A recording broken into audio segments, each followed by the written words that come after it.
7 o'clock, witching hour for the Wenham Board of Selectmen. This meeting was already called to order at 6:45. We have been in executive session for a few minutes. We are now back in open session. June 17th, 2021. And if everyone's ready, I think we're recording. We're on a different day than usual because of some legislation that we are thankful that has made it through the legislature. It gives us a little time to adapt to some old ways, perhaps. And we'll begin our meeting as we always do with public input for items that are not on the agenda. And I don't know, Jackie, is there anyone in the chat? No. I don't know if you want to give folks a quick second. I will try to give them a quick second.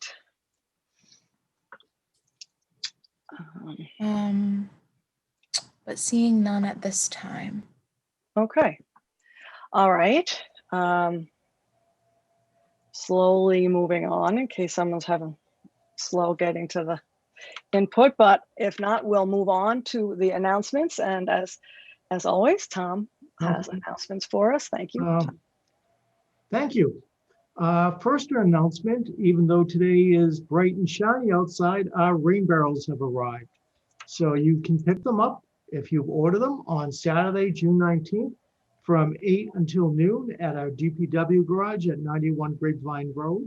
If you have any questions, you may contact our water department at 978-468-5520 extension 6. And I want to thank those who had ordered the barrels. It's a wonderful conservation measure and it also saving you some money. Next is our announcement of our weekly board and committee opens. You may submit your interest in serving our town through our appointment request Google's form found on our website at wenhamma.gov. And you can send an email to our attention of the select board at admin@wenhamma.gov. The openings that we currently still have, we have 3 openings for 2-year term on our Affordable Housing Trust. Our audit committee, 3 openings for a 1-year term. Board of Registrar, Cemetery and Conservation Preservation Committee, the CPC, all have 1 opening for a 3-year term. Conservation Commission has 3 openings for 3 years. Council on Aging, which is up and running now since our restrictions have been lifted, 4 openings for the 3-year term. Hamilton Wenham Community Access and Media Board has 2 openings for a 3-year term. Cultural Council with Hamilton has 1 opening for a 3-year term. Historic District Commission has 3 openings for 3-year terms. Iron Rail Commission, 1 opening for a 2-year term. Open Space and Recreation Committee has 7 openings, all for a 1-year term. Town Government Study Committee, the subcommittee that right now is looking at 3 to 5 select board members, has 1 opening, and that is to fill the open seat of a former member. Our Veterans Committee has 4 openings. For 1 is a 1-year term, and 3 has a 3-year term. And this might be a wonderful opportunity for you to work with our new veteran service program with the KBN Veteran Services. The Wenham Human Rights Committee has 1 opening for a 3-year term. Our Wish Committee has 3 openings, 1 for a 1-year term and 2 for a 3-year term. And the Zoning Board of Appeals has 1 opening for a 3-year term, and our 3 associate members have openings, and those terms are staggered.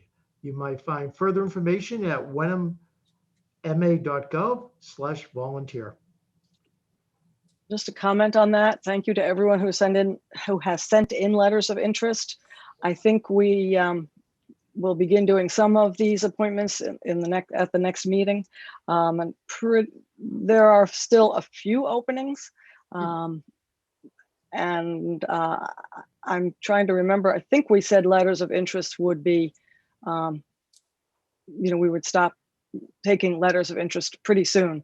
But we need to maybe get on the website boards that still have not even enough letters of interest to fill the boards. So more on that. We'll be starting appointments in the coming weeks.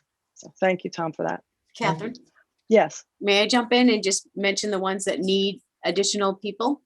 sure. I have it right in front of me. I'm Oh, good. noticing that we still need a few people on, to volunteer for the audit committee, for the Council on Aging, for the Hamilton Wenham Community Access, for the Cultural Council, for the Historic District, the Iron Rail Commission, and the Human Rights Committee.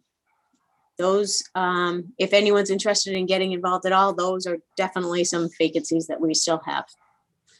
Thank you, Diane. I had written that somewhere, but didn't have it. So appreciate you bringing that forward. So we still will be certainly accepting letters of interest for those. Okay, next. All right, on Saturday, June 19th at 10 a.m., we will be doing the Juneteenth flag raising ceremony. And if you wish more information on that, that's at wenhamma.gov. I saw Martha in the audience and Jackie. So if you want to, any other further comments? So Yeah, thanks for the opportunity to talk about it. First, I want to thank the town of Wenham for the great turnout that we had at the Pride flag raising on June 1st. Great event, about 75 people. I want to thank Jackie especially for doing a great job with the promotion. And for Saturday, we actually have a local graduate of Endicott College who's going to come and sing the song called Lift Every Voice, which is considered the Black national anthem. So I think that's going to be really special. And probably all heard that they signed legislation today to make Juneteenth a new federal holiday. So looking forward to it. I hope you all bring a few people so that this young man who's going to sing for us has an audience. He will. We'll all clap loud, all of us who are there. Awesome. Thank you, Martha, for pulling this together. Thank you. Okay. Okay. Our town administrator reports. Tom. thank you. Thank you very much. Let's first start with some information regarding actions up on Beacon Hill. As everyone pretty much knows at this point, the extension for some of the actions during COVID-19 have been extended by the legislature, generally through April 1st for most items. The ones that generally affect our community, the Zoom meeting options that will allow communities to, if they wish, to extend having Zoom meetings through April 1st. There are still some questions on that, and I know council's reviewing that with their communities, and I've been in touch with them. But we hope to have any clarification on that within like the next week or so about those actions. But I do want to thank legislators, especially Senator Tarr, Representative Hill, for working in front of the scenes and behind the scenes to get this legislation through, because everything was going to end on the 15th. In fact, our meeting that we're having tonight is basically because everything ended on 12:01 a.m. on Tuesday. Even though the legislation now has a rider allowed that would have ratified any actions we took, we played it on the safe side to have the meeting on Thursday. So I thank Senator Tarr and I thank Representative Hill. I've already sent them thank yous through the email for getting this through for us, and I thank our board for our support in getting this passed. Next, while we're in legislation, there has been no movement on the recall legislation. Still scheduled for the committee on election laws, and I weekly do update the board if there's any changes, but there is nothing yet on that. When the recall legislation does before the committee on election laws, there's a distinct possibility I may not be sitting in this seat, but they will be requiring testimony, whether it be written testimony from the select board or Zoom testimony. And I highly recommend that the board does submit both written testimony, and if they are having a Zoom hearing, that you do participate in that. And I'll keep you abreast when that's going to be held. Thank you. Next, still up on Beacon Hill, the FY22 budget is now in conference committee, which is the group that meets between the House and Senate to iron out any differences between the two budgets, like they did the night of the 15th on the language for the COVID extension bill. We don't have many differences in the budget between the House version and the Senate budget. The two differences are there's a $20,800 difference in school funding for the Hamilton-Wenham system between the two. And that's mainly, I believe, in the school transportation line. Mhm. The rest of it is in agreement. For general government, there's a $200 difference. And that's only in basically what the state is reimbursing us for state-owned land in our community. So other than that, the budget's fine for us, and our budgeting team budgeted conservatively, so we don't have to worry about a shortfall in local aid. In fact, our local aid is going to be an increase when the final number comes down to what we had originally budgeted. So I appreciate the efforts of the school committee and our general financial area for budgeting properly on that. Next, we have an update on our funding from the American Rescue Plan Act. As we said earlier, we were getting approximately about $545,000 annually this year and next year to be used in such areas as water, COVID-related activities, broadband. And our finance director filed today that we could receive those funds and have them submitted to our community. So that's been filed today, and we're hoping in the next couple of weeks to get that money into us, and then we'll be making determinations, or actually the board will be working with the town administrator of looking at where that can be spent. Primarily, I'm looking at it as being used for water uses, and also for any funding areas that we may have fallen short on during the COVID crisis.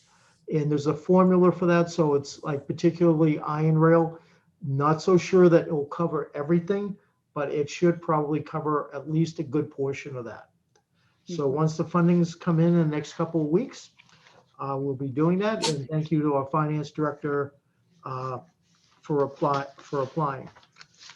Three other items, two of them somewhat technical, but I want to thank Jackie and our team, the town clerk also, for having the Pleasant Pond stickers are now available online for residents of both Hamilton and Wenham. I think this is great. It's very helpful. I mean, my town has been doing it for years, and it gets the stickers to you very quickly. And it is going to be a great asset to the town. Thank you for everybody who worked on that. Can I ask a question on that one, Tom, before you continue? I'm So sorry. I went on City Hall anyway to System, look and yes. It seems as if people who want to buy a sticker will need to have their car, the car that they want to register, the registration in hand, because it requires an upload of the registration. Is that correct? That's correct. And that's general. That's not just a Wenham thing. That's how City Hall system does it. Just we haven't had to do that before, so I wanted to be sure everyone was aware of that, so they didn't sit in front of the computer and were unable. But the good news about that is you do it once, next year it's already in the system. So unless you're using a different car, it should come up under that next year when you apply. So it's just a one-time purpose. Okay, great. Thank you. Okay, thank you. And also just working today with Eric Mansfield and Jackie, that we're doing some IT work over at the water department, some more protective measures on the system, and it should be probably installed within the week. So I want to thank Eric and Jackie for reviewing the proposal with me, and appreciate our updating that system. The last thing, and this is a fun thing for the town, and I had Gary in my office and we're talking about it. One thing that I've worked on historically, and since COVID is hopefully going behind us and there's more activity, is if you see in the news in Massachusetts, companies are coming back in to do filming for television series and movies and such. And I know Diane had the big one in Manchester by the Sea a few years ago. But I've worked with the Massachusetts Film Office and film locators to come into communities where they've paid the towns. I worked in a fair amount of money if they can use certain buildings in town or even private residences. Looking out my window now, looking over at the Wenham Museum, the house, for period pieces could make a great show. Town Hall is a very nice place. And in a former position, I've used Town Hall on a PBS TV series. And they pay towns a fair amount of money. In Swampscott, when we had Grown Ups 2 filming there, they probably paid us between $500,000 and $750,000 for filming. But this is also a fun thing for residents. If they have their homes that someone might want to use, and we did that particularly in Swampscott for filming. So what I've done, and Gary and I have talked about this, and like when we were at the museum, we saw how the Thomas Crown Affair was filmed at Myopia and in this area back in the 60s. I think it's long enough that we should be back in the film bit. We should have movies filming in Wenham. So what I've done is I've contacted the film office. I've updated our information that if anybody, any film location manager would be interested, to how they get in touch with our office. Secondly, and I want to work with our IT people to get it up on the website. The film office has a library of personal photos.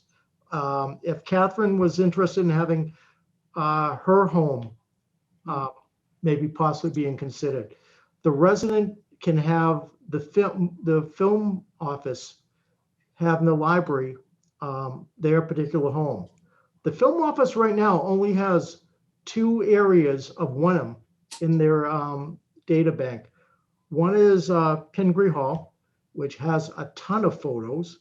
And then there is some other residence, I forget, within town. No one else is registered. So if private residents are interested in registering their property, I'd be more than happy to help them, and we'll put the information on the website. And we're also going to probably do, in my time here, is try to get some of our town properties registered if there is interest. And it's not necessarily just the exteriors. They're interested in interiors of properties. So historical buildings get eaten up from the location managers every day. That's what they want to see. So I just thought this might be a fun project. This is something that residents may be interested in submitting their properties if they're interested. And just I wanted to update you on that. It's interesting because I actually think we did have a very obscure part of Wenham in a movie. Someone will remember this better than I did. I think it was the road behind the iron rail. Somebody from the film industry thought that was going to work well for their scene. I don't think we had got $250,000 or $500,000 or much at all, but it feels like we did have a film crew behind the DPW building on a road back there. So yeah, It was Chappaquiddick. Chappaquiddick, right? I was thinking it was Chappaquiddick, yeah. So yeah, that's great. It would be fun. So thank you for thinking of that. It's funny, but one thing I want to alert anybody who's applying and such, even though your home or something might get chosen, it may not be directly called Wenham. I remember in the Manchester by the Sea movie, there was a part where I think it was Casey Affleck was saying he was driving to Boston. And I'm looking at it, it's like, you're going by my house. That's the wrong direction. You're driving to Marblehead. No, it's the other way, it's south. So, your house may be there, but they may not be calling it correctly by Wenham. Or it could end up on the editor's floor, right? Yes. And be edited out. Okay, Correct. great. Thanks, Thank you. Tom. Anything else? So I was going to mention this later, but I'll forget. I may forget. So just for one thing from a chair's report, I'd like to be able to schedule meetings at least through July and August. And I know that's a time that people go on vacation or have other commitments. Zoom should help us if we're certain, away, but available by Zoom.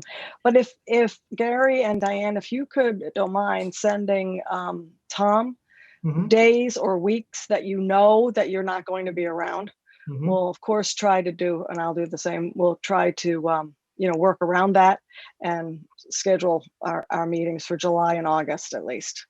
Okay. So that's all I have. Gary or Diane, is there anything that you'd like to add tonight for the select board members report? I'm good here, Gary. Okay, Diane? Good. I'm good here as well. Okay, so the next item on the agenda is actually one that we don't have anything to speak about or vote on tonight. In our new process, it would normally be something that we would ask Diane to do, but we have no minutes approval. I think that means we're all caught up or very close to being caught up. So this is good news, but we have no action on our consent agenda tonight. So we'll move past that. Thank you to Catherine Tinsley and Diane for keeping that up to date. Under new business, we start, here we go with our appointments as we did last week, and I think it went pretty well. We'll ask Gary as a vice chair to read the motion. You have a template with a lot of names, and then if Diane will second it, I'll call for a vote and we'll get through this list of appointments. So take it away, Gary. All right, first one. Move to appoint James R. Reynolds as the ADA coordinator for a term beginning July 1st, 2021 and ending June 30th, 2022. Oh, second. Okay, we'll, unless there's any discussion, we'll proceed to a vote. You'll have to please raise your hand if you want discussion, because I might forget. So Diane? A vote? Yes. Gary? Yes. Catherine? Yes. So all set with Jim, thank you. All right, next one. Move to appoint Stephen B. Kavanaugh as the Animal Control Officer for a term beginning July 1st, 2021 and ending June 30th, 2022. Second. Comments? If not, we'll go to a vote. Gary? Yes. Diane? Yes. Catherine? Yes. Unanimous. All right, move to appoint Stephen B. Kavanaugh as the Indigenous Animal Control Officer for a term beginning July 1st, 2021 and ending June 30th, 2022. Second. All in favor, Gary? Yes. Diane? Yes. Catherine? Yes. Unanimous. Move to appoint Scott R. James and David O'Leary as the Constables for a term beginning July 1st, 2021 and ending June 30th, 2022. Second. Okay. To a vote, Gary? Yes. Diane? Yes. Catherine? Yes. Unanimous.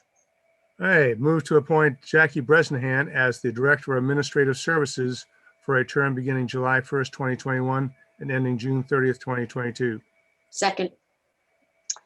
Okay, for a vote, Gary? Yes. Diane? Yes. Catherine? Yes. Unanimous.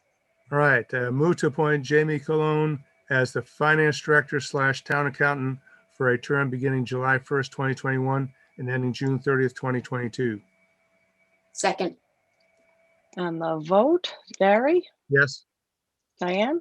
Yes. Catherine? Yes. All right. Okay, it's unanimous. All right, move to appoint Stephen B. Kavanaugh as the Forest Warden for a term beginning July 1st, 2021 and ending June 30th, 2022. Second. Okay, we'll move that one to a vote. Gary, Yes. Diane, Yes. Catherine, yes. Unanimous.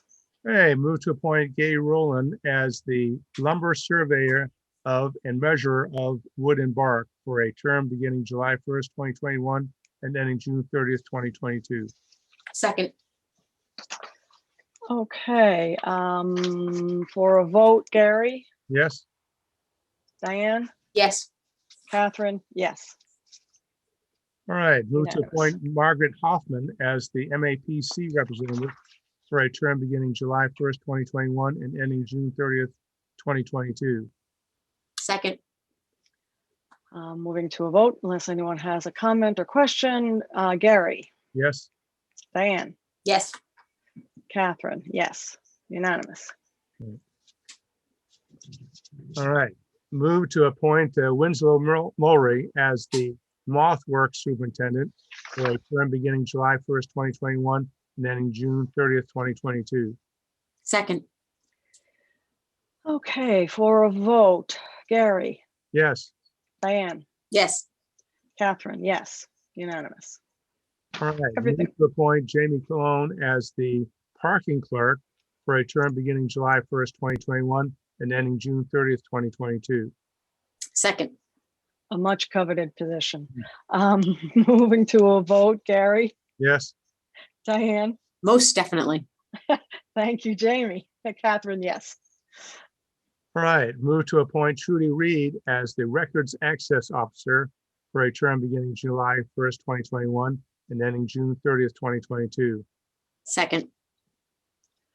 Okay, Gary, for your Yes. vote. Diane, Yes. Catherine, yes. Unanimous. All right, move to appoint KP Law as the Town Council for a term beginning July 1st, 2021 and ending June 30th, 2022. Second. Gary, for a vote. Yes. Diane, Yes. Catherine, yes. Unanimous. All right, move to appoint Sherry L. LeBlanc as the Treasurer/Collector for a term beginning July 1st, 2021 and ending June 30th, 2022. Second. Okay, for a vote, Gary, Yes. Diane, Yes. Catherine, yes. Unanimous. All right, now we've had move to appoint Catherine Harrison as the Select Board seat to the Affordable Housing Trust for a term beginning July 1st, 2021 and ending June 30th, 2022. Second. Jackie's raising her hand. I'm sorry, I didn't realize until right as the meeting started. This is actually a 3-year term, so July 1, 2021 for a 3-year term ending June 30, 2024. So it's a 3-year term. Did I do that? Yeah, 2024. So For the Affordable Housing Trust. for the Affordable Housing Trust, they are 3-year terms, even for the select board seat. Sorry for that. Right. Excuse me, I thought under the appointment process that this was a 2-year term. Oh, yes, I'm sorry, 2-year term. I'm sorry, it is 2. It's Can we, 1. and one more question, can we go past the date of the election though? For a Well, term limited? Well, A good question. the position lasts, the select board position lasts as long as the select board person who's seated remains a select board member. Hmm. So if it's me and my term is up, then my position on the Mhm. on that board, on the Affordable Housing Trust, will end, and the seat will remain vacant until a new person is appointed by the select board.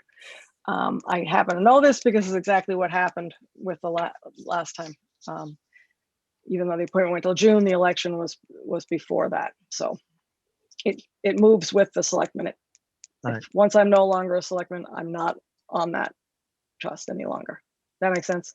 All right, so Catherine Tinsley, scratch all that before. And we'll try again here.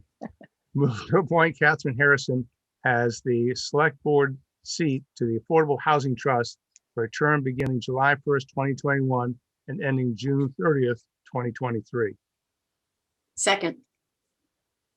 Okay, we'll move to a vote. Gary, Yes. Diane? Yes. Catherine, I'm pleased to do this. I've done it several years and I find it very useful. So thank you very much for that. It's unanimous. And the last one, feel like All right. You all set with that? Can I do myself then? All right. You can, or someone else can for you if you'd like. Doesn't matter. It's Okay. just liaison. We're still gonna vote for you anyway. Move to appoint Gary Cheeseman as the Select Board Liaison, non-voting member to the Veterans Committee for a term beginning July 1st, 2021 and ending June 30th, 2022. Second. Okay, Gary, how would you like to vote on that? Yes. Diane? Yes. Catherine, definitely yes. Thank you very much, Gary. All right. Okay. Did we make it through all of, we did, through all of the appointments. Thank you. That was, those are some of the more routine ones, but it's nice to get them done. The next agenda item is a discussion. Well, let me move my screen here. A discussion or a designation of police matrons as special municipal employees. Tom, I'll pass it to you. And if you need to pass it to someone else to explain why we're doing this, that would be great. I can take that. When we were putting together our appointment list, there came the appointment of police matrons. 3 of the individuals who are being appointed, and I'm fine with them, are all employees of the town of Wenham in various capacities. I checked with the town clerk on a list of what positions have been appointed as special municipal employees. And that's basically due to the conflict of interest law, because you're having 3 paid employees of the town participating in another separate position. And so we did not designate the position. You can't designate the people, it's got to be the position. So the board would need to designate police matrons as special municipal employees, and that would allow these 3 individuals, though they spend limited time as police matrons, as the chief had gotten back to me and said, no more than 40 hours a year, and that's even a stretch, he said. So we would need to move to designate the position of police matron as special municipal employees prior to appointing those 3 individuals as police matrons. Questions or discussion about this before we move to a motion? No, I it sounds- just have, you're good. I just have one. In looking at the list, our current list of groups or people that we've designated as special municipal employees, there are some that are actually committees that are no longer in existence. Do we need to remove them from the list, or is it fine for them to just stay there even though they don't exist as a position or committee? Thank you, Diane. If that was Diane speaking, I think it was. That was Catherine. Yes, Oh, Catherine. Catherine, I'm sorry, because I don't have the screen coming up with me. I know, it's very hard. Yeah, okay.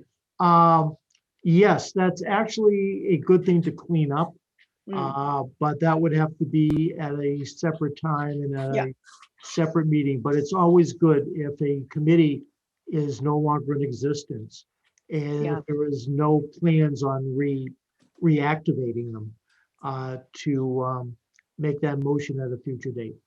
Okay, yeah, we've got some pretty Yeah. out of date information on there. But yeah, we'll put that on the list of things to do at a future meeting.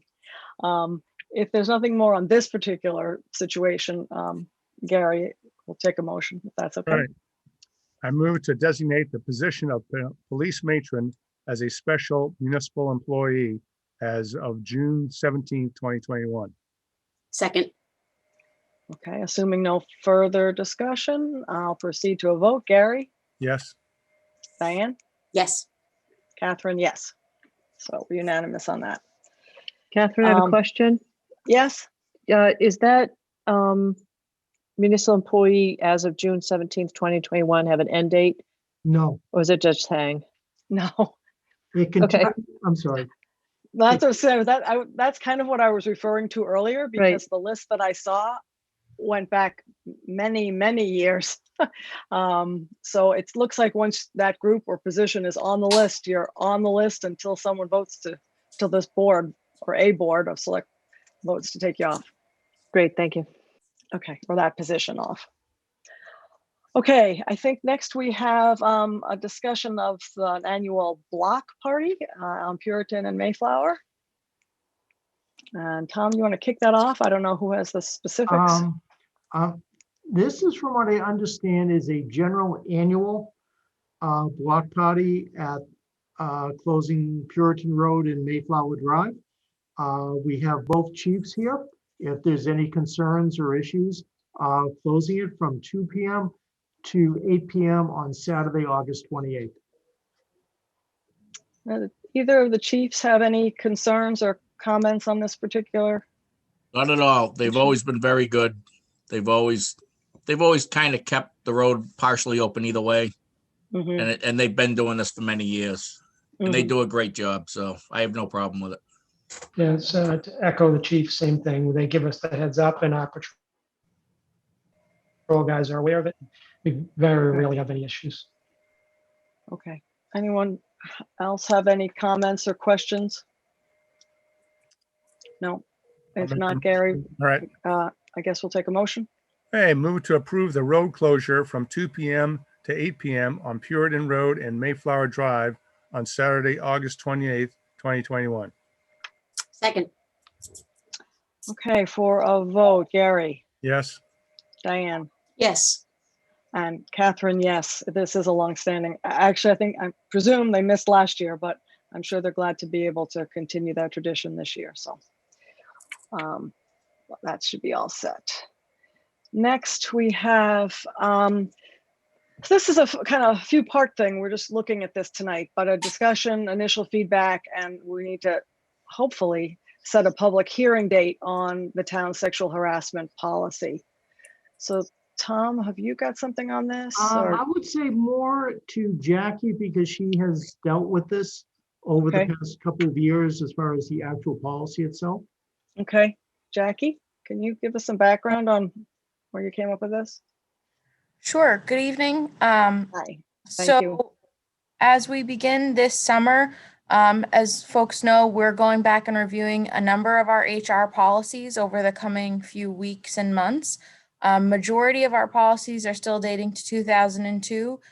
This one was updated a little bit more recently, but there are still some way to go for us to have, a fully updated policy for 2021 for anti-discrimination and sexual harassment. So a couple of process items. So we do have to have a public hearing on any personnel policies. We're hoping to bring you a couple more at your late June meeting and then a couple more in early July, so that either late July or even early August, we could have a public hearing on a number of policy updates all together to any input. So there is currently a draft in your packet of an updated version. We took the version that was most recently adopted in 2020, and you'll note the tracked changes so you can see the additions made. Just a couple of items made just in regards to more specificity in regards to for an employee filing a grievance under this policy. It gives both the employee and the supervisor a more straightforward policy for both reporting and responding to complaints through this policy. And it opens up the discussion for the board of how you want to handle this for conflict of interest when the supervisor needs to be removed from responding to the employee complaint. Who would we have respond to that complaint? So there's a couple of different levels of specifics. Looking for your input on the draft in the packets tonight. And for those watching at home, all of the select board packet is up on the website under the Board of Selectmen information pages. So if you want to go online and review, but looking to get your initial feedback on what we've presented so far, and then take your feedback and get a draft reviewed by council, and bring the reviewed draft by council to the public hearing later this summer for hopeful approval at that time. But it just is adding a level of specificity that we didn't have before in the current policy. I don't want to get too in the weeds if that's not what you want to do tonight, but just to start the review process for this item. And I want to add to, at some point, we're going to look to bring this policy to the Human Rights Committee as part of their charge. This is one of their actionable items where they're looking at policies of this nature, anti-discrimination in particular. So before too long into this process, we'd also like to get their feedback just to have a kind of a third-party lens. There's some good experience in human resources and human rights from that group. So another good perspective to bring to the table. Great. Gary, comments or questions Just a at couple. this point? I think the sequence definitely ought to be get the Human Rights Committee input prior to moving on so that we can get that expertise. And then second point was, I think that we ought to look to, if we get into the place where there's conflict of interest, to ahead of time know what resources are out there. So I know KP Law or others may have arbitrators or people that could assist us in that way, but I would like that process written into the policy of, in case there's a conflict of interest, that the town will proceed step A, B, C. Good points. Diane, do you have any comments on this version? So I'm just curious, there's different colors, Jackie. The green is what we're changing, or we've input as changes, and there's just one comment on there. So the green is just the color the track changes is. So those are the additions / changes, Diane. Okay. And then the comment was just a note for the board, like a little explicit of just, this is the section where I'd like your input the most Okay. about elected officials in particular, because that is something that I think, elected officials, it's important for us to hear from you as elected officials, how you would like to see that policy for yourselves and other elected officials. It's different than with staff and supervisors and employees, particularly because our employees have to sign to these personnel and policies as part of the handbook, whereas elected officials are a slightly different caliber. So it would be helpful for you guys to review that section as fellow elected officials. Because I will say, in doing the research of this policy and looking at many other municipalities, something that's not well identified in any municipality's policy on this is what happens when an elected official is a conflict of interest within this policy or subject to a complaint of this policy. And it was one of the comments that we received in the public hearing from the last update of this policy that we're trying to address in this current update of this policy. So I think having all of you with some thoughtful input, a Human Rights Committee with some thoughtful input would be very helpful, because I think without having the buy-in of our appointed and elected officials on this policy, it still kind of remains a staff-specific policy. So that's where having your support and buy-in and input on that would make, I think, a big difference in the implementation going forward. Okay. I have looked around as well, and I don't see elected officials in most communities and their policies like that, because I've looked to see what they do. So it looks like we're going to be, I don't know, almost starting at ground zero in that one aspect. I think so too. I think you're right. We've looked at a lot of communities that are considered best practices with how they treat this. And I think, it's not a bad area to be setting precedent, though, because it's really just protecting our employees in the town. So, it's definitely not ideal to be an earlier draft. You have to do a little bit more of the legwork, but I think it's a good thing to think about and a good thing to focus on for moving forward. It's just maybe not come up as often as it does with staff. So I think that's certainly something we're keeping in mind as we're moving through this review process. And I'd be happy if any of you have any comments. I'm happy to speak offline as well and get your feedback, or if anyone from the public with an HR background wants to weigh in, that would also be lovely to get your feedback from your professional expertise. Lovely. Perfect. So Thank you. I just have my only, I agree with the comments that have been made so far, relative to elected officials. Well, we've had some experience learning about this particular situation. And it seems that there are limited options for consequences, I guess, for elected officials, of any elected officials in town. I notice in this version, we do, and I presume this is something that's legal to do, but we allow for the release of a public censure. I think that it is a good idea, mostly because it brings to light the issue or the complaint in a way that might not happen otherwise. So that's probably the most that we can do relative to a public official. I mean, we have a recall petition hopefully going through the system, so, and there's always the voting box, but relative to a policy, I think censure not only is at least some consequence, but one that I presume, as it says, would be public. And I think that's an important aspect of this kind of a policy. So, and I have some questions, but I'll ask you offline, Jackie, because they're pretty detailed.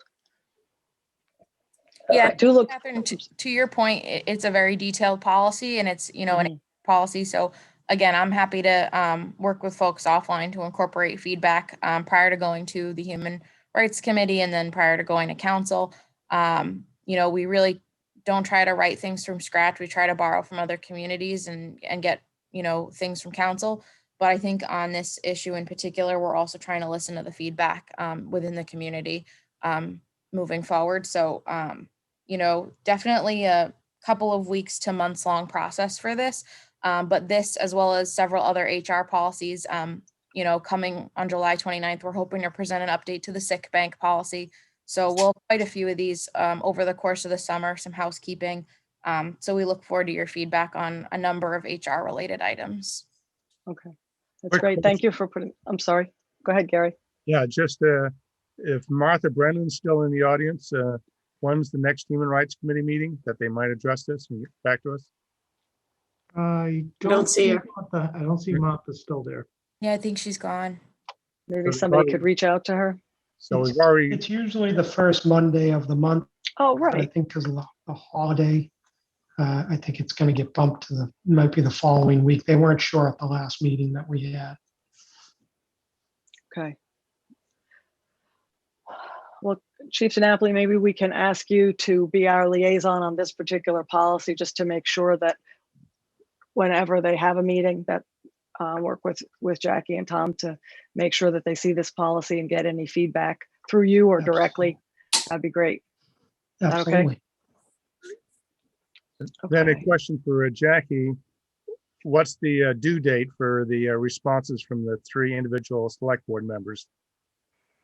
Ideally, hearing that the next Human Rights Committee meeting is likely after the 4th of July holiday. It's June 17th now, so if you could potentially reply prior to the July 4th holiday, so I can meet with them with your feedback on whatever the Monday is after the 4th of July. Not the 5th, but the week after. So I think before the 4th of July would be ideal to hear from the board, if that works for all 3 of you. Good here. It's good here. Just writing. And how it do you down want so to I hear don't- from us? At a meeting or individually? Via email or phone would be great. Yeah, we'll have an opportunity to deliberate as a board again on this. So I think these comments are probably individually to Jackie. And then she'll put them all together and maybe we'll have one more meeting before we actually have our public hearing. And so Jackie, did you say you would be interested if there are, we know from experience that there are community members that have interest and input on this. Do you want to hear from them if they should see it before the hearing, or do you want them to Yes. wait? That Yeah. would be welcome. If they want to email me at my Wenham email, I can put it in the chat. It's also on the website. I'm happy to touch base with folks in the coming weeks. They can certainly reach out and I'll get their feedback directly, and they Yep. can review the current draft on the website at this time. So we do have a lot of HR professionals in town, and this is an important policy. So it'd be good to get it as comprehensive as we can. This talks about scheduling a public hearing in July. Feels like it couldn't really be till our second meeting in July. Do we want to, we might only have this one. Is the idea to do a couple of them together, or do we want to set a date, which I think at this point could only be the last meeting in July, which I believe we've planned for the 27th. I think it would be ideal to get your feedback. I think one hearing makes sense for a number of policies. If we're thinking we'll have a couple meetings in July and a couple in August, if it works for the board. I know you just discussed earlier tonight your summer meeting schedule, so Right. I can work with Tom based on when you're going to get together. We'll do a couple more meetings with draft policies, and then either late July or your first August meeting, do a public hearing for a couple of different policies with one legal notice, if the board is agreeable to that. Sounds good to me. Okay with it, Gary, Diane? Yeah, I should think we'll get more public participation if we cover several subjects, a little broader range. Yeah, fair point. Okay, all right. So there's some preliminary information or comments, and I think you'll probably get some more in the days to come. So moving on our agenda, the next is a review and potential approval of designating HWCAM for the continuation of payment from the town's licensing with Verizon Wireless. And again, Tom? Thank you. This is just, as you know, we're in the process of finalizing a new agreement with Verizon. What this would be, on advice of our cable council, is that the board needs to designate HWCAM, that they can be allowed to receive the town's payment from Verizon as part of the town's licensing renewal, and allow myself to sign the letter on the board's behalf. This is the normal practice with cable renewals to allow your cable structure to receive the financial payment. I just have one comment, just a procedural one before we move on. I'm looking at the motion and I'm looking at our past, there's a past one. I think that since the contracting authority is with the Board of Selectmen, and Right. and we've designated that, or we've delegated this responsibility during COVID so that we wouldn't have to be going into town hall. I think that we're here that this license or this license renewal, probably we should be signing, the board should be signing, That's fine. or the chairman, whichever, but that's what we've done in the past. Okay. And I think it keeps it clearer. That's So- fine, Catherine. We can just eliminate Okay. the last, No offense, Line and a half. Tom. no Just offense looking for- taken. Looking for consistency here. We get into a lot of issues of the fact that the board is the designated, contracting Okay, officials. that's fine. Okay. So comments or questions on this, Diane? It's fine with me. Okay, Gary? Do we have an anticipated date for the actual contract with Verizon yet? Not yet, but I will follow up with Attorney Solomon. Tom, can I just make a quick clarification on that? Sure.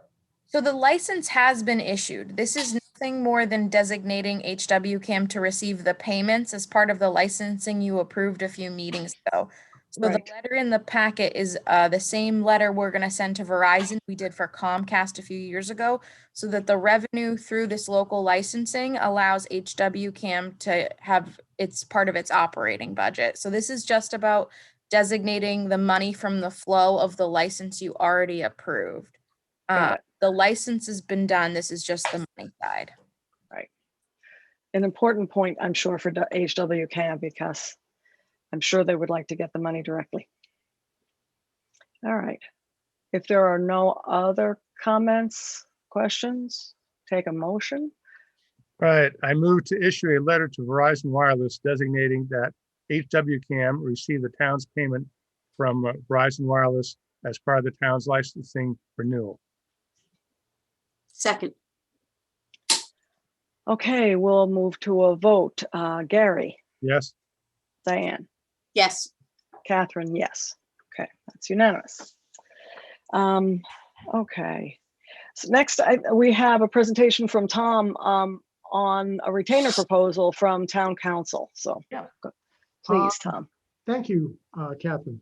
One of the things that I found attractive to come to Wenham was a number of people that I've worked with before. And one of them was KP Law. In fact, the town where I was the manager at Norton down by the Taunton area was one of the first ones to join them in their endeavor. And I'm dating myself. This goes back to the early 80s. So I was kind of like an original partner, so to speak.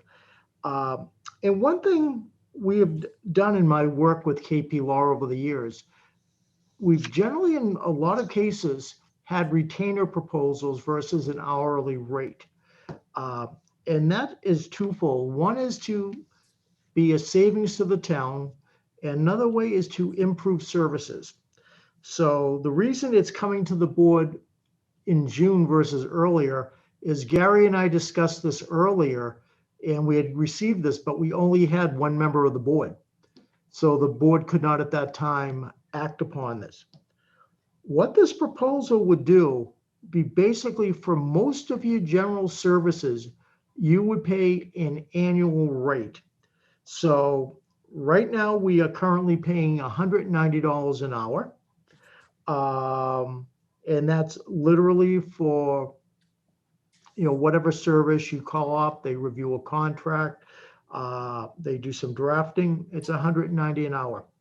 So as of this year, as of the end of May, we have expended $74,202 with a month to go. And I know some people have asked at town meeting whether that ongoing case was part of it. We've only spent $5,000 on that particular legal matter because insurance counsel is picking up the remainder of that.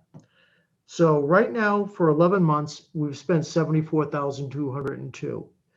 If you're estimating it going out for the 12th month, we may be getting close to $80,000 for the year.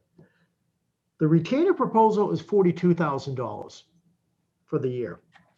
And that covers most of the services, excluding a few events, basically being bond counsel, tax title, not labor counsel, I apologize, counsel for cable, but we're already using different counsels for those anyway.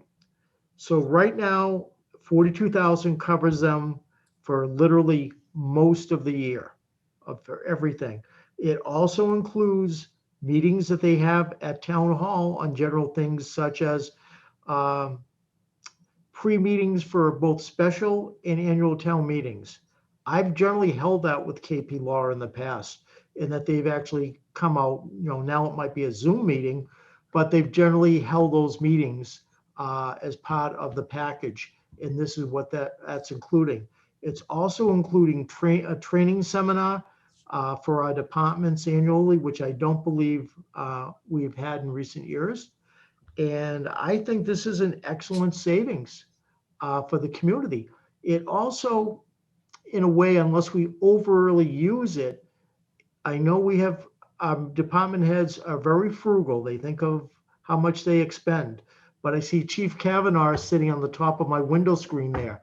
If Chief Kavanaugh has a question and he goes through me, I'm not going to say to the chief now, that may cost us a little more money. Let's kind of figure this one out ourselves, where you can have the confidence of going to council without expecting to have that hourly rate being subjected to that opinion. So I think this is a very good deal for the town because We had budgeted $90,000 for FY '22. This would take effect July 1st. You don't necessarily have the vote on it tonight. You have another meeting before the end of the fiscal year, because I know you like to think about some things before we vote for it or get additional information. But I think this is a wonderful prospect for us to look at and utilize for FY '22. Comments, questions? Big thanks to Tom. This will be a significant savings for the town if we go this route, I think. And Mhm. certainly, I think we've done the homework there to make sure that the routine things that we do expend money on are covered. And of course, for the public, there's always something that might come up that's outside the retainer fee, but still, it's on the face of it, looks like a very significant savings. And thank you, Gary. And we also, this is not just me, we reviewed it internally with Jamie, Jackie, Nicole when she was here, and Margaret, because she uses it reasonably enough for planning issues. And this does come out to be a good savings for the first year. Maybe the next year, we don't know. Maybe they may look at this and say, 42,000 may be a little too low for FY '23. But for FY '22 and for what we've put forward going forward, I think this is both an improvement in services and a savings to the town financially. And this is what I think is a win-win for the town. Diane? So I agree, that's an amazing savings. Does it change who our lead counsel would be? That will be up to the board to the determination. Right now, it's Lauren, who is basically the managing officer for the firm.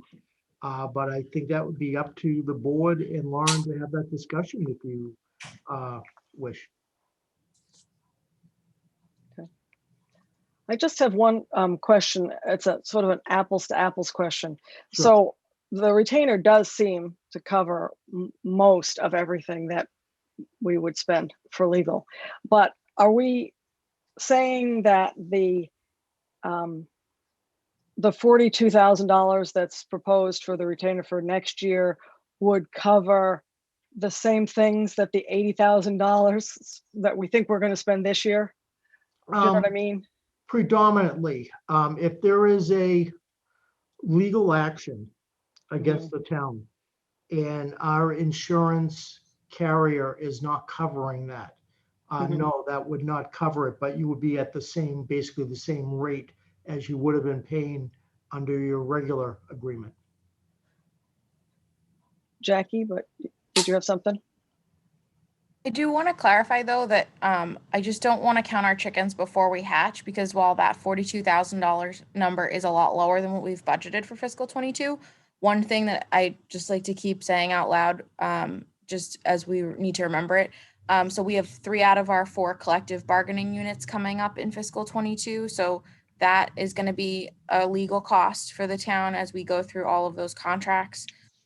We also are still working through like our rules and regulations update that we got grant funding for the consultant, but we'll eventually go to KP for legal review the way we did with the codification. So this is very extensive. Jamie and I and Nikki were very excited to work with Tom to go through our legal work for the past few years to determine, what we've been paying for and what we haven't. So it's very comprehensive, but it's not going to be perfectly comprehensive. So we still will want to have, a really thoughtful tracking the way we have been with FinCom, our legal through the fiscal year next year. So that's something that Jamie and I are already talking about, so that, 6 months from now, if this is something the board proceeds with, we're going to be able to give you a very good update of what's being covered by the retainer, what's going to be outside of the retainer, because this is a huge cost savings, but it'll still be a learning year for us working through this new system. And so hopefully we can have a sense, at the 6-month mark in January, February, for the fiscal '23 budget planning. I think that's fiscal '23 is where we'll see savings in 22, but we'll see savings in budgeting in 23, hopefully. Now, that's what I was getting at. And I think it's going to be important to track, because it's a new way of doing things for us.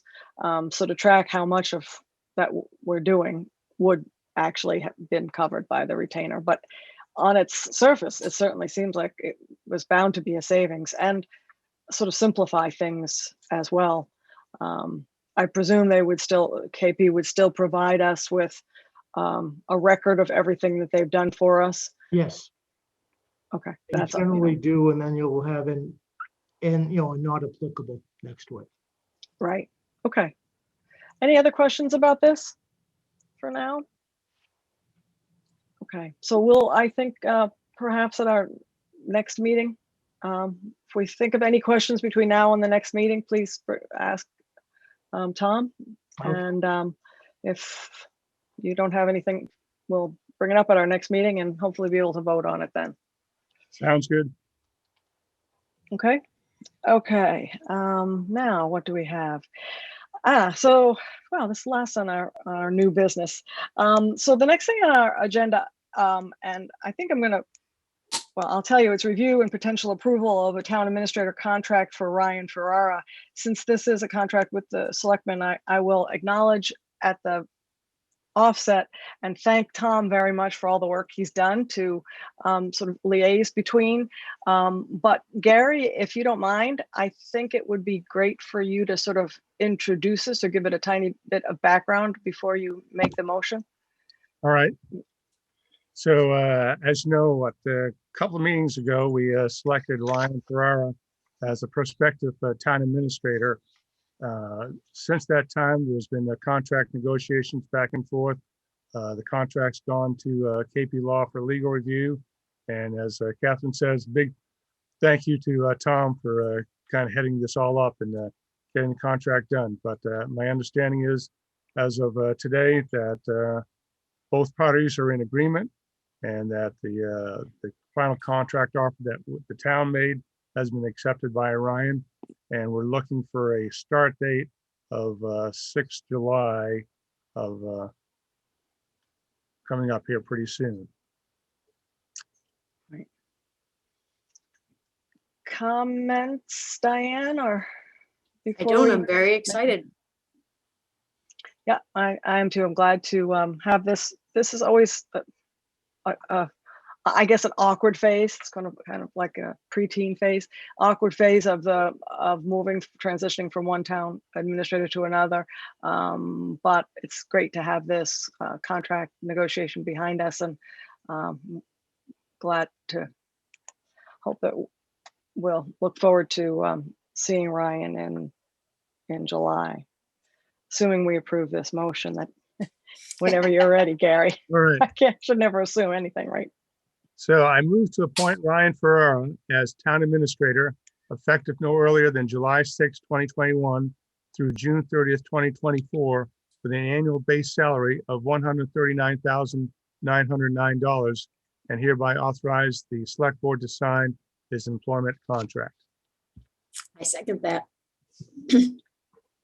Further discussion? I think we've discussed this a lot. So I'll move to a vote. Gary, Yes. Diane, Yes, of course. and Catherine, yes. So congratulations to all of us and to Ryan, and thanks again to Tom for all of his work liaising. And Tom, will you contact Ryan and let him know that this has been approved? I will do that tomorrow morning, first thing. Okay, great. Actually, I will probably do it after this meeting so he can. You mean you don't think he's watching? Come on. He could be. He could be. Anyway, we look forward to his arrival in July. Okay, so I guess we're on to old business. And the first item says potential approval, but we really have been talking about these two grants for a long time. So hoping that we can move them forward, but it's potential approval of the CPA grant agreements and the preservation restrictions for the Wenham Museum and for the community house. And Tom or Jackie? don't know who. Jackie's who's got this. CPA coordinator. I'll leave it to Yes. her. Okay, take it away, Um, Jackie. Good evening.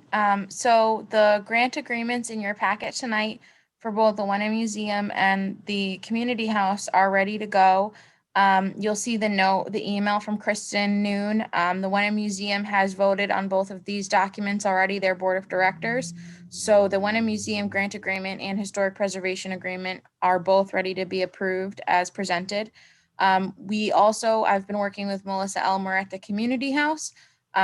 We've been working with their council as well on some items regarding the historic preservation agreement. So you'll see a track changes version in your packet tonight. I'm optimistic that that will be sufficient. So we're looking for you to make a motion for the approval of the Community House grant agreement tonight. And then we're going to just hold on their historic preservation agreement. I just want to make sure that their final is good to go. So 3 out of 4 tonight. We can proceed with the grant agreements and get those finalized and signed. And by the time we get them signed, we'll have that last historic preservation agreement from the Community House. So I apologize for the piecemeal work on this. Just trying to get this item, as Tom has mentioned before, we try to get these items from town meeting finished up as quickly as possible, in particular for July 1 for these CPA grant projects, so their money is accessible to them as soon as possible. So I would appreciate if the board would take action on the Wenham Museum grant agreement and historic preservation agreement and the Community House grant agreement, and hold on the Community House historic preservation restriction for now. Okay, does anyone have any comments or questions at this point? Yeah, Gary? I just add that both of these recipients are, very worthy of the funding and long-term, participants in the community here. So I'm ready to go with the motion. Unless Diane has something. I do not have anything to say. All right. No, go ahead. All right, so we'll do the Wenham Museum first. So I move to approve the Wenham Museum grant agreement and historic preservation agreement as presented. I second that. Okay, we'll move to a vote. I think doesn't sound like there's any more conversation we need to have. Gary? Yes. Vote. Diane? Yes. Catherine, yes. All right, So I'll sit on that one. then I'll move to approve the Community House grant agreement as presented. Second.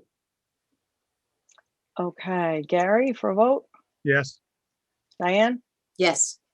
Catherine? Yes. And we'll wait for the historic preservation agreement when it's ready. Thank you all.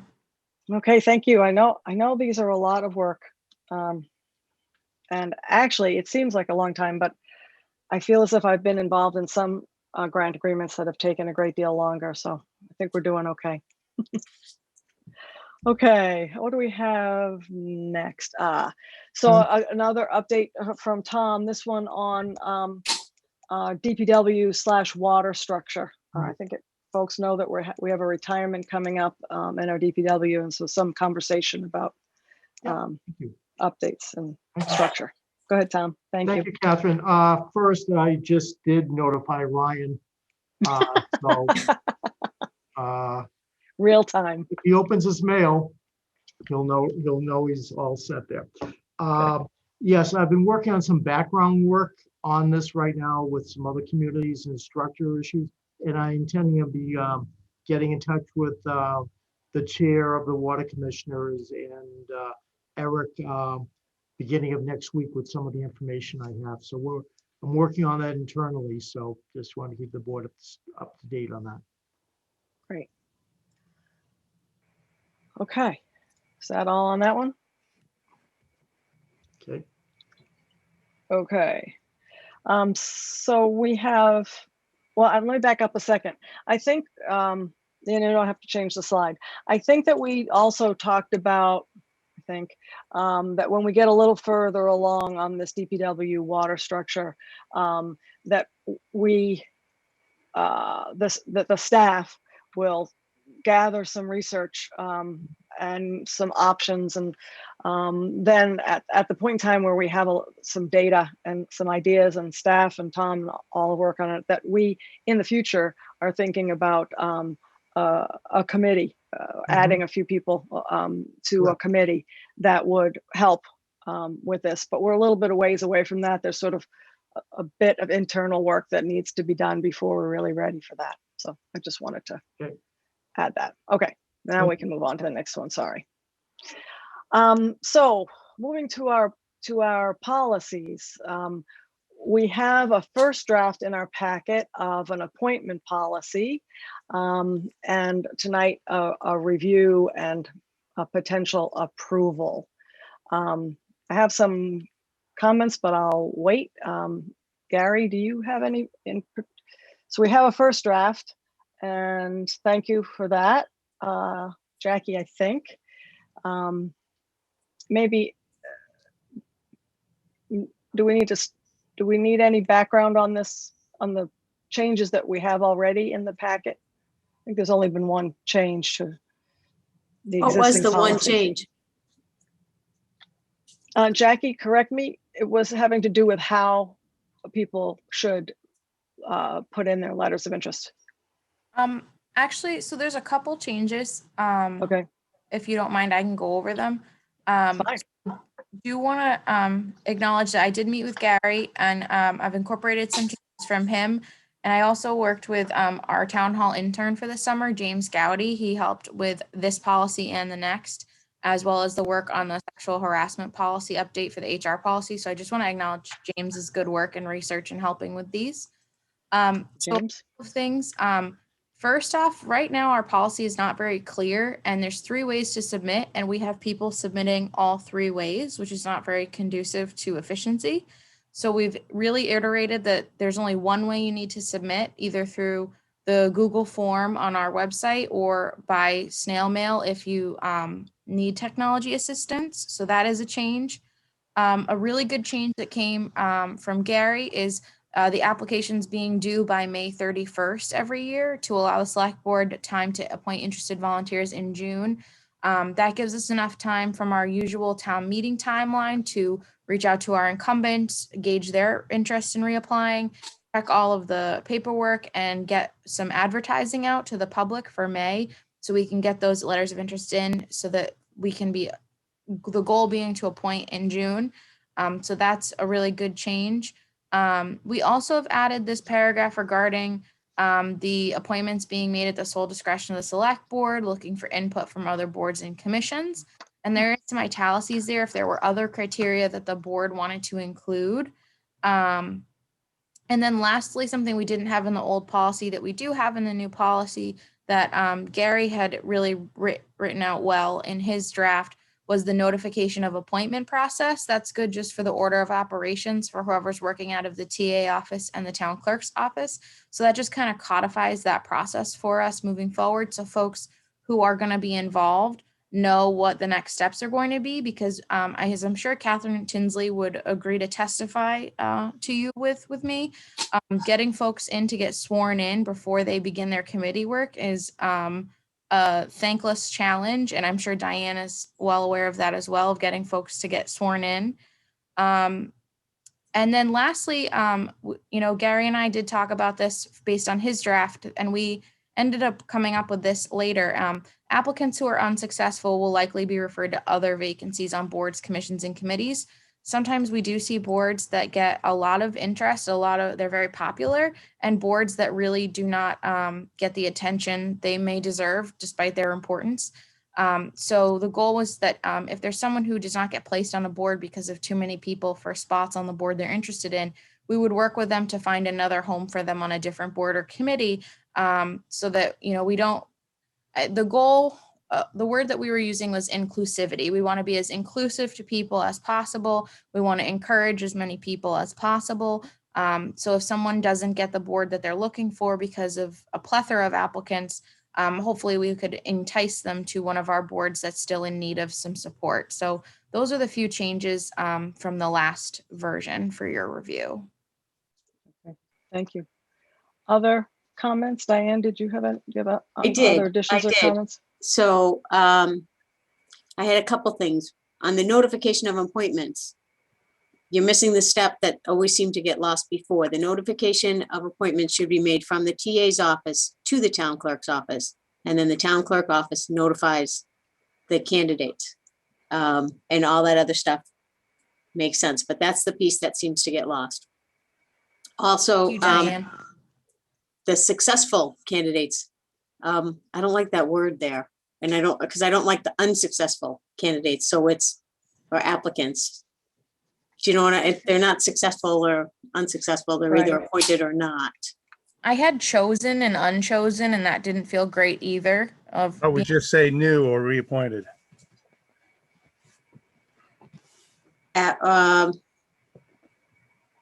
Appointed applicants, appointed people, appointed officials will be sworn in. That makes sense. And then those unappointed, those not appointed Got can it. be, yeah, I like that better. Yeah, I agree with that.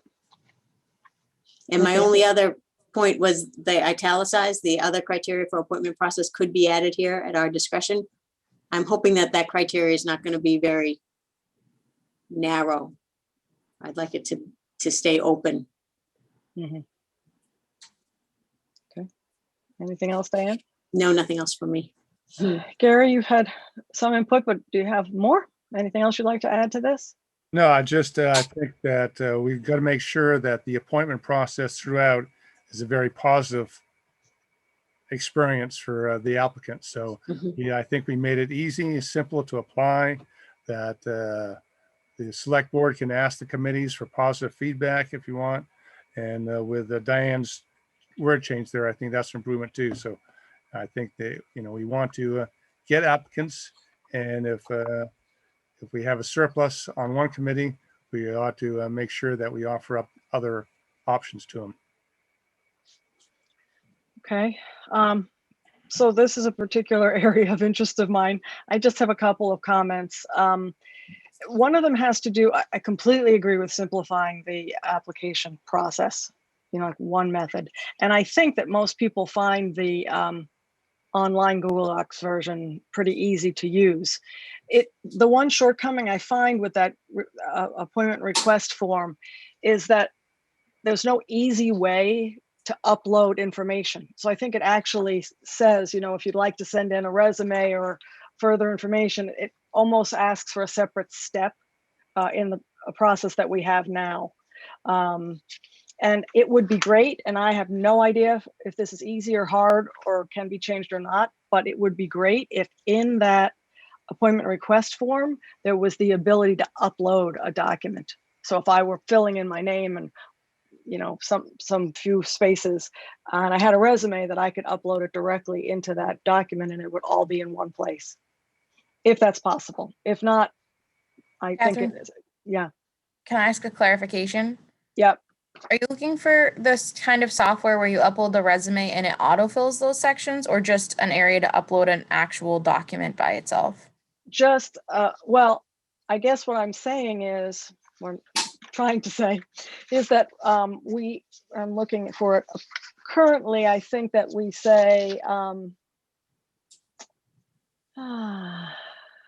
something like, if you would like to submit your resume, and of course I'm not finding it, I didn't underline it, that folks can submit a resume.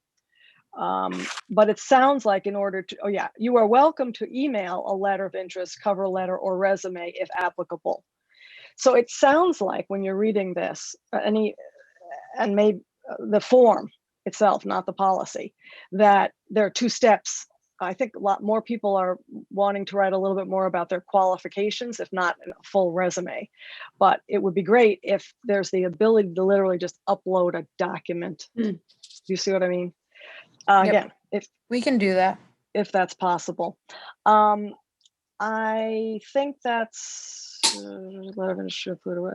okay. I definitely agree with the date, and that we should codify it, and it should just be May 31st all the time. That makes it easier for people. I think it's important to, and again, I'm open to understanding that this is a bigger impact on the staff than I imagine it would be, but I think it would be important for someone who sends in a letter of interest to receive some kind of automatic one sentence Reply. notification that it's been received, something that says, we have received your letter of interest. Thank you very much. Just so that there's some positive feedback and people know that their letter actually was received. I think they can do that in the Google form. There's a little thing to send a response. Okay, as I said, When you hit submit, Catherine, it does say like yeah, if you're submitting your form. Are you looking for something beyond that automatic for submitting your form? yeah, I think if I were applying for something, I would like to know that the town, whoever's looking at that, has actually received my letter of interest. So other than just okay, this has been submitted and it's off into the ether. So it's just more like a line received. about confirmation of receipt for all applicants. Yeah. If the Google form could send an email, thank you for your interest. We'll be in touch with you shortly, to have come to their email, not just pop up on the screen. That's what I was thinking. Yeah, that's a good point. Let's see. So the thing that I'm most interested in, that I don't think we've addressed in our policy, is some transparency and information and stability about how we will choose applicants. If in the event there are more applicants than there are positions, it's usually not so hard if we have one position and one applicant. But I think it's important for people to know that we've considered everyone, and that we have some thoughtful discussion and some transparency about who we choose, and why, just to the degree we can. So I've written something, and I think it was Gary sent it out because it's a little bit long, and I'm willing to read it and have people comment now or later. But my comment is, so the process for the appointment will include, and one of them is that each applicant's name will be listed on the agenda for the meeting in which the appointment will occur. I think that's the open meeting law requires that for an application, but everyone who's put in an application.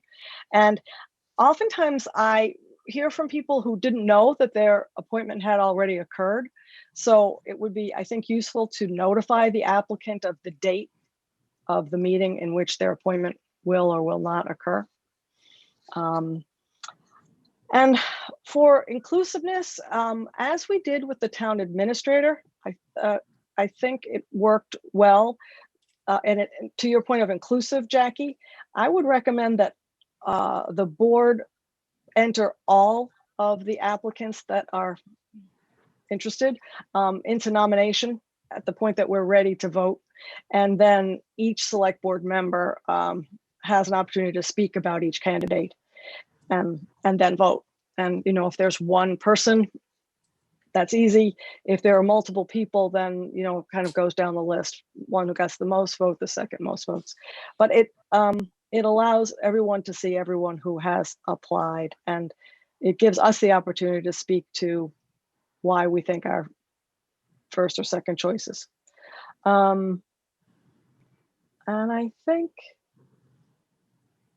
think that's all. I definitely agree, and I wish there was a way to encourage people. I definitely agree with the point that we should encourage people, and I use the word encourage, but the language that was there is fine, to consider appointment to other boards or committees if they've not been chosen for one of the boards that they asked for. I wish there was a way to encourage people on the form to, if they're interested in more than one board, to know that they can check off more than one board. So that we know at the time that we're making appointments, and this does happen sometimes, but if we know that there's a person who, is interested in two different boards, and one has a lot of people and one doesn't have very many, that they might be willing to be appointed to a different board. Does that make sense? Yes. It does currently indicate check all that apply Okay. on the form. Like it. Okay. It's So not when you print the form, but it's on it's a Google indicator. Okay. That you can check all that apply. So then I guess how logistically, and I totally agree with this, but how the last line or one of the last lines that says applicants who are unsuccessful, should be considered. I don't have it right in front of me. Applicants who How- are unsuccessful will be likely referred to other Right. vacancies. And how are we imagining that would actually happen? So we've appointed a right board now- and there's, yeah, I'm sorry to interrupt. no, go ahead. Right go now, ahead. we don't have a formalized process for like telling people, no, you did not get appointed. Mhm. Usually the clerk's office does the email of like, you are being appointed.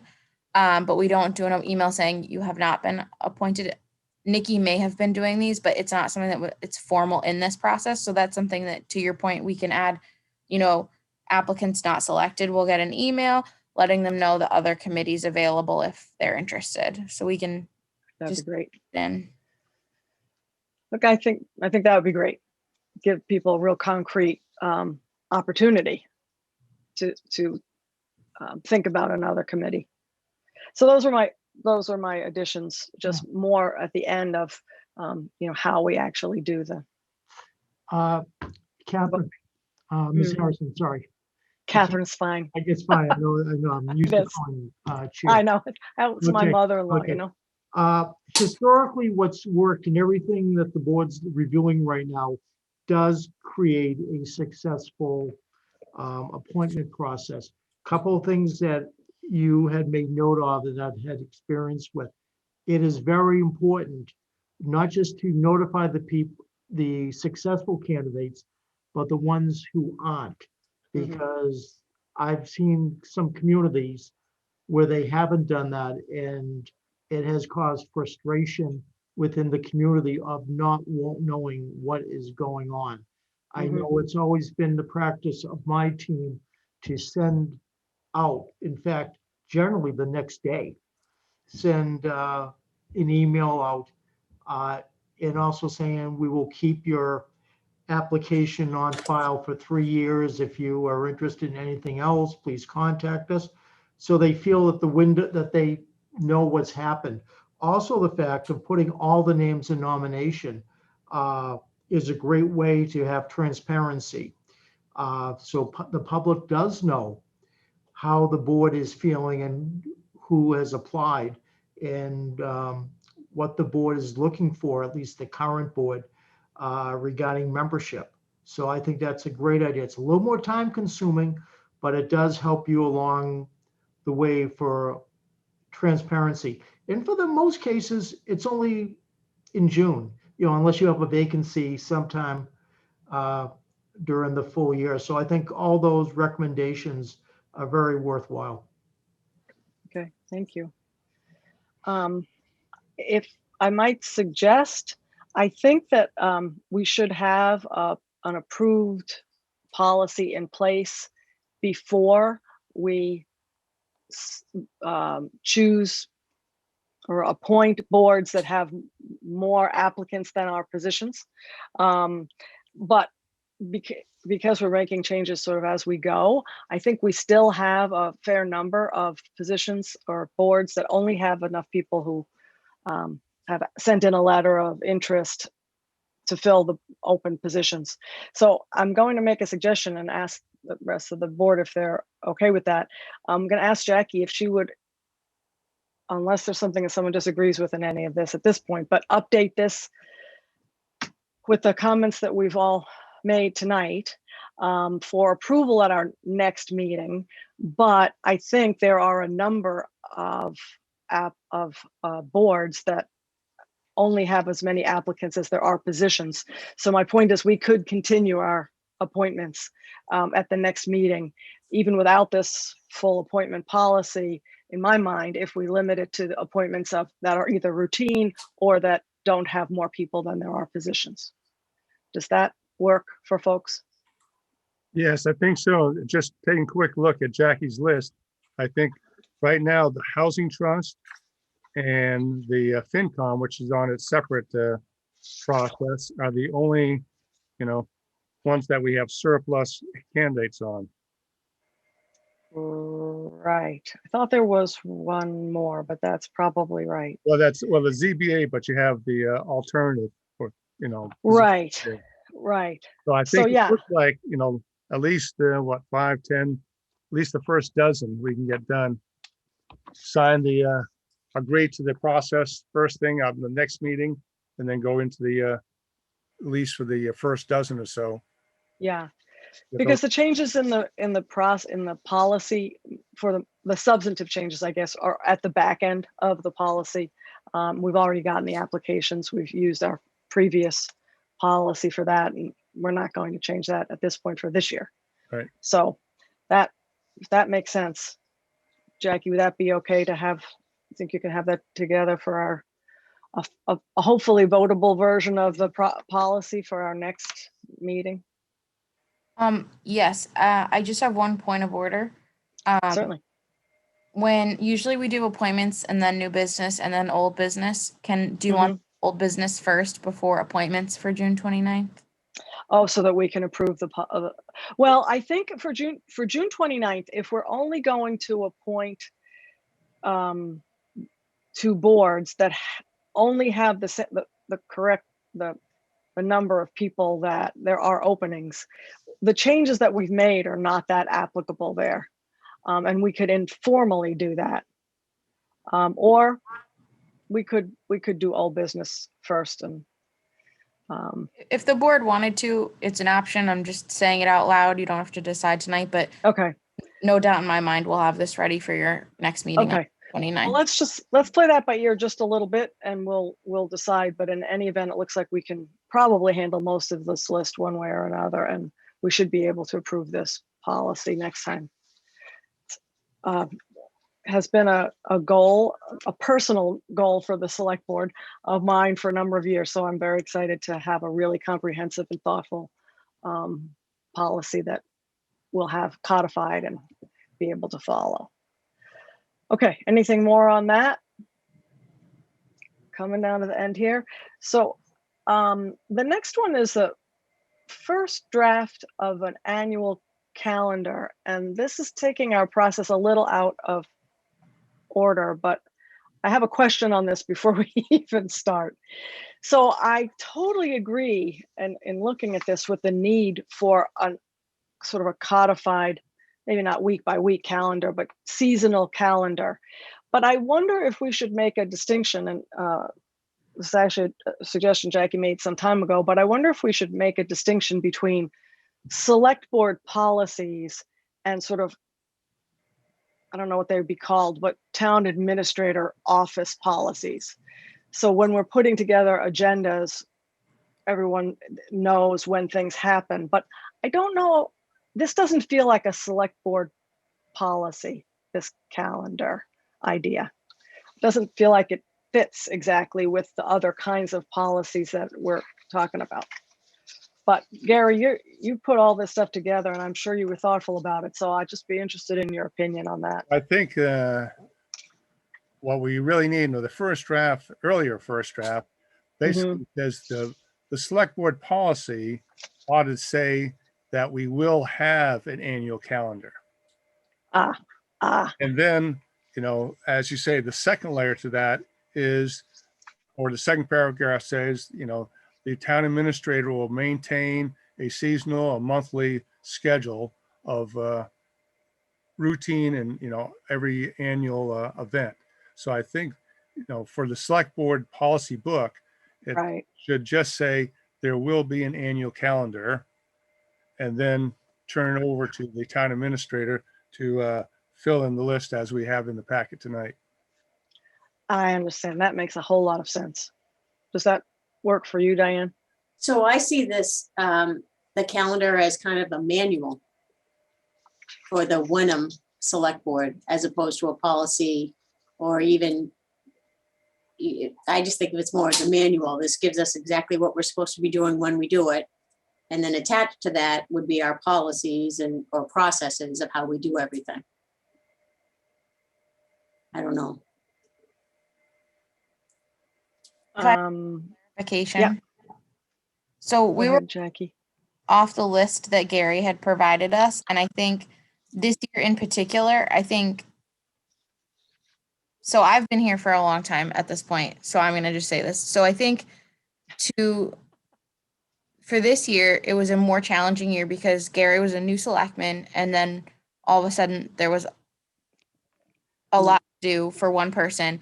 And I think it's very unfair of Wenham in that we don't have a really strong operations guide for new selectmen coming on board. And I think this is a really good tool of having this annual calendar. And I think something that Nick and I both have done seasonally in our offices, we've had these, like, this is something that I want to not take credit from. This is Nikki's good work of organizing this information. It's part of her office's order of operations for the TA office. And I think that's where I kind of stole it when we started these discussions of having an annual calendar. And I certainly plagiarized Nikki's good work because it was very good work. But I think, and then, we have the budget calendar, which has its normal cycle as well. And then every year we set the schedule. I think the challenge getting too specific, as we learned this week, even, we had a meeting set for Tuesday, life happened, we postponed to Thursday. Another meeting was supposed to be tonight, that got pushed to next week. Those kinds of things happen, we can't plan for. But I think something that we can incorporate better in town hall in general is that all of our departments have operations guides, and this is part of the operations guide for the TA office. And it gets submitted every year to the select board and to the new member so they're aware, and it can be readjusted sometime between the start of the fiscal year and your August goal setting session so that everybody's on the same page of expectations. But it doesn't necessarily have to be a voted item of the select board. It can just be a part of the operations manual for the TA office. Just something that, like, as this has evolved over the last couple of weeks, I've observed is that it may make more sense as the operations guide for the TA office. But I think having it codified this way, I've added a couple things on here, but for the most part, Nikki had codified it as she was leaving. Just having it codified for a new select person, I think, is a good guide. But maybe doesn't have to be voted in stone and then have to be later voted again when we do need to change it if something happens. Just putting that out there for the board to think about. So I do think, to Gary's point, it is the policy, the thing that we set in stone is the fact that we will have a calendar. I do agree that an operational calendar, to your point, Jackie, is good. And I would say it's great for a new select board member, but I will say that even for someone, it's very easy after 4 or 5, 6 years of being on the board to sort of get lazy or forget or not really think mindfully about what's happening. So it's useful to have it written down, even for someone who's been around for a few years. But I do think it's hard. It is a little bit, ends up being a little more work if we try to make it too detailed in the policy part of it. Because even as I noticed, some of these things are specific, like licenses, specific to people. So that's something that, or businesses, something that that might change every year. But the fact that we're going to have these, this kind of calendar in our book or before us or codified every year makes sense to me. So I think Gary, that was your original point, which sorry, I didn't exactly understand. Very well. So I think too, if we put in the policy that just says there will be an annual calendar, that the calendar as presented in the packet is basically a work of the town administrator and the ops manual.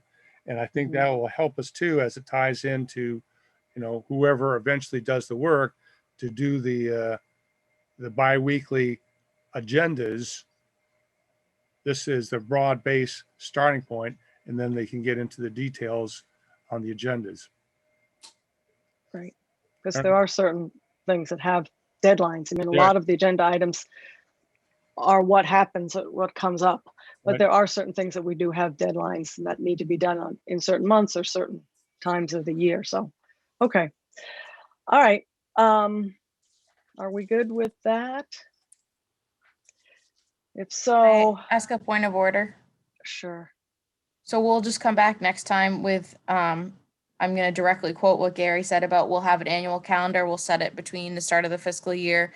And by the goal setting session in August, you'll set your calendar for the year. If there's any changes to this, like we'll resubmit it to the board at that point. But we'll keep the rest of the detail of this to the operations guide for the TA office that I know Nikki has done a lot of work on, and I'm trying to fill in some gaps as I'm taking things over for her so that that information's all codified. So we'll just keep this to a one-liner for your next meeting. It's fine with me. Gary, Yep. Diane? Yes, yes. Thank you. Okay, so we do have two other policies that we've put on here sort of as our next priorities, and that's code of conduct and public events and use of town property. And I think what we said we would do is, as a board, we'd kind of come up with some overarching ideas relative to those two, and then ask the staff to come back with a first draft. So I asked the board, are we ready to discuss and brainstorm these two, one or both of these, or are we done with that? Do we have enough policy work going on right now? Go ahead, Gary. I think that given that we labeled it number one, that I had talked with Jackie and James the other day, and I thought we were pretty close to having a pretty good draft of a code of conduct as we've looked at other towns and so forth. But I think we need to keep the discussion moving on the code of conduct. The more I look at the public events use of town property, that gets going to have to be into very much detail as it becomes a very legalistic type thing.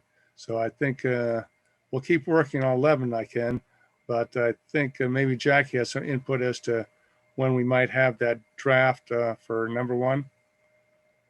And as I indicated on the slide tonight, we'll have first reviews on both of these policies for your next meeting on June 29th. Maya, our liability insurance provider, has good background information on both these items, so we're incorporating some of those resources. I'm also working on a Google form for the public events application, so that similar to the board and committee appointment application, we have a one-stop shop, whether you're a town board or committee looking to use the town grounds for an event, you're a nonprofit establishment trying to use the town grounds, etc., for an event, or your private business. So that application form will be included with that as well. Trying to keep them informative and thoughtful to our legal and insurance liability needs, but also brief enough that people will actually still use and read them, and they're not going to open it and get bogged down and not actually go through and read them. So I think we'll have two really good drafts for you on June 29th in the packet. And I'm optimistic that by the middle of July, we'll have hopefully resolved those with your feedback. I think I agree with Gary. Well, first of all, on the code of conduct, I wanted to be sure, and I hope to remember that I received a draft of a code of conduct that came from the Human Rights Committee. It was a public discourse, really, code for public discourse. But I want to just make sure that you have that, whoever, Jackie, so that, and I think I can send it to you. I don't think it was theirs. I think it's one that they looked at and liked from another town. But it was sent to me, and I don't know who else it was sent to, but it did address some public discourse issues, which I think we should include. I got one from the course you and Gary took on, yes, and I've gotten a couple other towns. If you could send that to me, though, I will. To me. Yeah, that would be really great. Yeah, Martha Brennan sent it to me, and I read it, and it is very specific. So it would be like part of a code of conduct. It's not a complete code of conduct. As far as public events and use of town property, I think this board needs to have a little more general discussion about even what we mean. because use of town property has changed a little bit. And there are some new potential uses that I don't think we've contemplated in the past. There's a lot of human rights interest in events and use of property that I think we need to just flesh out a little bit more. And particularly, I think Gary said, with council, to understand what other towns do with that. So I have some specific thoughts on that, which I can share offline that maybe you can add to a first draft. That would be great. We're working off of some information from KP Law as well as some information from Maya on this, because it is a really the news, what towns are doing, what they're allowing on their property. It's a very timely item. We want to make sure that we do it well and we get it right. Exactly. We're getting, the council bulletins, we're getting bulletins from our liability insurance provider. I know Chief Kavanaugh is still here, and I'm going to pick on him that he actually took a course with Maya on what flags to fly and how that goes for towns creating those policies. So we're using all of the resources at our disposal, but if you have specific feedback on particular circumstances that are coming to mind that you want to make sure we address, be happy to hear from you. I think we'll have a pretty comprehensive policy from both the legal and liability perspectives for you. I'm really interested that it be, of course, legal, but I just want to be sure that we're fair and equitable and, do the right thing for everyone while respecting everyone's rights and our legal obligations. So that's just my input on that one. Okay. Anything else on policy? Great progress on this, by the way. Thank you, everyone who's been involved. So one that we've struggled with, and we're making great strides. And Gary, thanks special to you. I think you're the one who teed this up and gave it some teeth, and it's actually moving along. So great for that.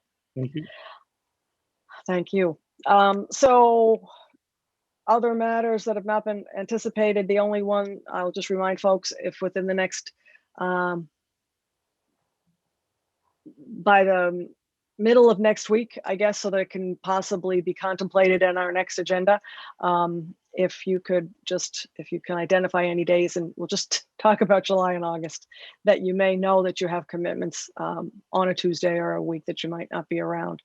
That would be great, so that we can put a calendar together. I don't think we're quite ready to go to the 1st and 3rd yet, but maybe we will be. But we'll know better when we know when people are available. And that's all I have. Is anyone else? We need to talk about anything else tonight? Good here. Oh, yeah, Tom. Ryan wants to thank you. He gets points. He has been watching the meeting. So I spoke with him and I said, we'll be in touch shortly and everything else. But I said the next steps were that I was going to create the signature page. The board would sign it, get back to you. But he and I will talk about, general items. But he wants to make sure that, he thanks you and appreciates your efforts. Well, thank you for sharing that with us. And looking forward to coming on board. Nice to hear. So our next meeting, just so that we have that, and I've just been reminded, is the 29th. Do I have that right? Mm-hmm. The 29th of this month. That'll be our final meeting in June. And then hopefully on the 29th, we'll be able to codify July and August, hopefully. If there's nothing else, I forgot who in our procedure makes a motion to adjourn. I think That's it might me. be Diane. Of course, that's me. All right. I'd like to make Go a for motion it. to adjourn this meeting. Second. Okay, we'll take a vote on that. This is always a good vote. Gary, Yes. Diane. Yes. Just thinking about it. And Catherine, yes. So the meeting is adjourned at 8:54. It's really not that late. We started late. We didn't go too long. That's Thank you, true. everyone. Thank Thank you. Thank Good you. night. And we'll